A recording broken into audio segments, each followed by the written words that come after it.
The committee reports progress. Pursuant to order, I now call upon Senator statements. Senator Bernardi. Well, thank you, Madam Acting Deputy President. I rise today to raise a matter involving a man claiming to be an international business leader, but has demonstrated through his words and actions to be a person who clearly has a limited, if any, association with the truth. I'm talking about a gentleman by the name of Mr Mohammed El Mulaili, who is a head of the Halal Certification Authority. Now, I was first drawn to Mr Mulaili's attentions by his Facebook page, in which he made the following comment about me. Mr Corey Bernardi is a well-known bigot and Muslim hater. A couple of years ago, when halal certification became an issue for the bigots, Bernardi sent me an unsolicited, offensive and racist email. I didn't dignify him with a response then, and I'm not about to dignify him now. Well, having never heard of this man before, and establishing that I'd never had any previous contact with him, I was perplexed as to his claim. Upon further review of his distasteful, his bigoted and his racist social media rantings, I actually thought that this was a grubby parody account.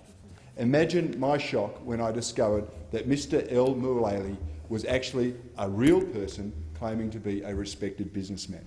So I contacted him through his business email, asking for evidence of his defamatory claim that I'd sent him an unsolicited, offensive and racist email.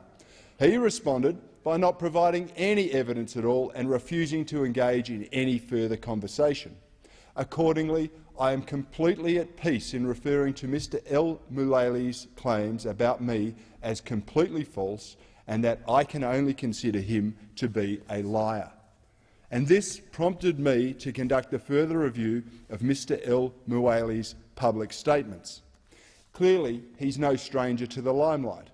With an increasing interest in halal certification, and as the head of the Halal Certification Authority, he's taken every opportunity to have his views heard. He pops up in TV interviews, on radio and in print. He's constantly offering opinions that halal certification has made him a multi-millionaire, and in fact you could probably think that he's the quasi-face of this certification in Australia. And yet when he was given his opportunity to appear before a Senate committee about this precise topic, he refused to appear. Now, I'm guessing that the requirement to tell the truth in giving evidence before a Senate committee was enough to scare him off. But that doesn't stop him talking about the Senate inquiry. On Facebook, he called the inquiry an exercise in bigotry and a sham. He labelled as bigots all those who called for the inquiry and all the senators who voted for it. He insulted almost every submission to the inquiry. And in fact, he claimed quite incorrectly that the inquiry wants to destroy the halal certification industry.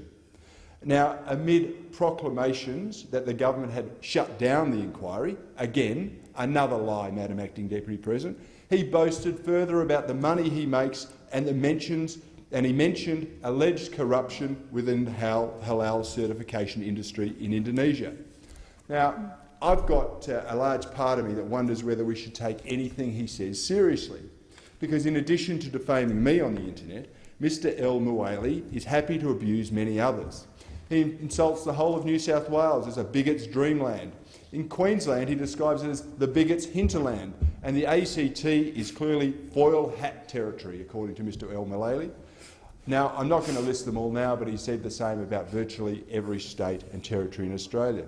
On Facebook, he doles out opinions and insults in equal measure. And just a few of these sorts of abuses I'll characterise today. Next to photos of pork rectums for sale, he writes, "Favourite food of bigots. They are what they eat." He accuses the Reverend Fred Nile of watching pornography on his computer and reading free porn mags. In a comment to someone who posted on his page, he wrote, "You're a jealous bogan. Die in your rage, bigot." And another comment about someone on his page, he said, "This guy must have been to a Catholic school. He's besotted with pedophilia." And when asked about animal suffering, he said, "I don't mind seeing you suffer." He applies labels to those who don't agree with him as bogans, bigots, religiously intolerant, rednecks and hicks.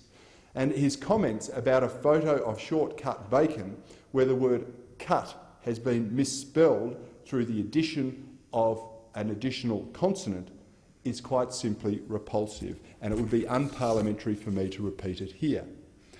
Such comments do not reflect well on any Australian businessman, especially someone who claims to be as successful and prominent as Mr El-Mouaili. And I've lost count the number of times he labels me an Islamophobe, a bigot or a Muslim hater. Frankly, I put no stock in his insults against me. It's not the first time someone's called me names, and coming from someone like him, I wear it as a badge of honour. But the telling things about these online rantings and arrogant insults is what it tells us about the character of Mr Mohammed El-Mouaili. He's willing to spend a significant amount of time abusing people on social media and peddling lies in the public domain. And by his own admission, he's been involved in corrupt dealings, bribery to be specific, to attempt to gain access to the Indonesian halal food market. On ABC's Four Corners, he was asked whether the $28,000 he spent on a visit to Australia by Indonesian halal officials was, in his mind, a bribe, and this is what he said. In my mind, you know, as an after fact, yes, it is a bribe. So why would anyone want to do business with a corrupt businessman? But according to Mr El-Mouaili himself, business is booming. He arrogantly talks about how much money he makes from the halal certification industry, and on Today Tonight he said it had made him a millionaire. On Four Corners he said everything he touches turns to gold. And his website, his business website, claims that it's got an 80% market share of halal goods in Australia, something which I've seen no evidence of, but that's what he claims. Yet beneath these dodgy boasts, there are many, many questions to be answered. He portrays himself and his business as an Islamic body or authority. The name alone, Halal Certification Authority, implies that it's some sort of peak community representative organisation. It even has a .org domain name instead of the usual .com. But is it really an Islamic body or authority? Is it really a not-for-profit organisation as suggested by the domain name? As far as I can tell, it's neither. It's simply a private business formed to make money for Mr El-Mouaili through any means possible.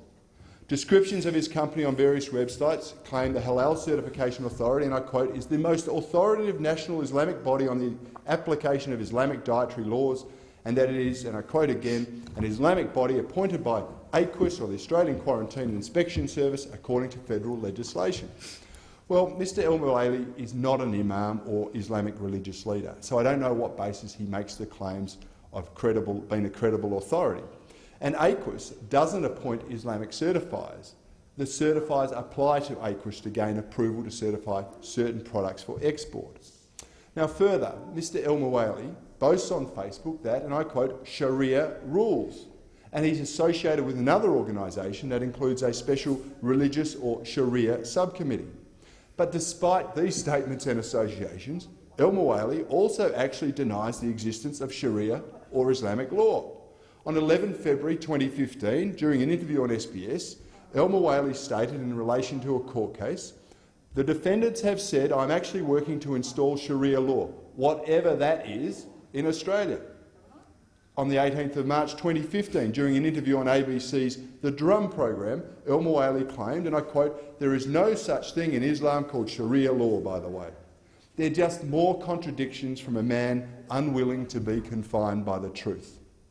Alarmingly, El-Mouaili also boasts about contributing to the global Islamic charity Human Appeal International, or HIA, an organisation that's been banned in Israel since 2008 because it channels funds to Hamas and has links to Hezbollah. Now, Mr Mouaili claims he knows of no links from HIA to Hamas, but a quick internet search reveals the HIA logo in use at Hamas ceremonies. And Hamas, I remind the Senate, has been listed by the United Nations as a terror group since 2001. And in 1996, the CIA report said HIA was used as a conduit to fund terrorism. It also sponsored 2 visits to Australia by a bloke named Tarek al-Sumaidan, a man banned from the US and Belgium for his violent anti-Semitism. And this is the charity that Mr El-Mouaili chooses to support. In short, based on his words and his actions, I cannot consider Mr Mouaili to be a trustworthy person. And in fact, I think he does a great disservice to the Muslim community and the halal certification industry. During evidence to the Committee on Halal Certification, one witness described the shonks and conmen operating within the industry and endorsed calls for reform. In my opinion, Mr El-Mouaili is the embodiment of such a description. I know he's made false statements about me, and I know he has made admissions to being involved in corrupt practices. On that evidence alone, MAHOUY must be considered one of the halal industry shonks and conmen that no reputable organisation should have anything to do with. Thank you, Senator Bernardi. Senator Billick. Thank you, Madam Acting Deputy President.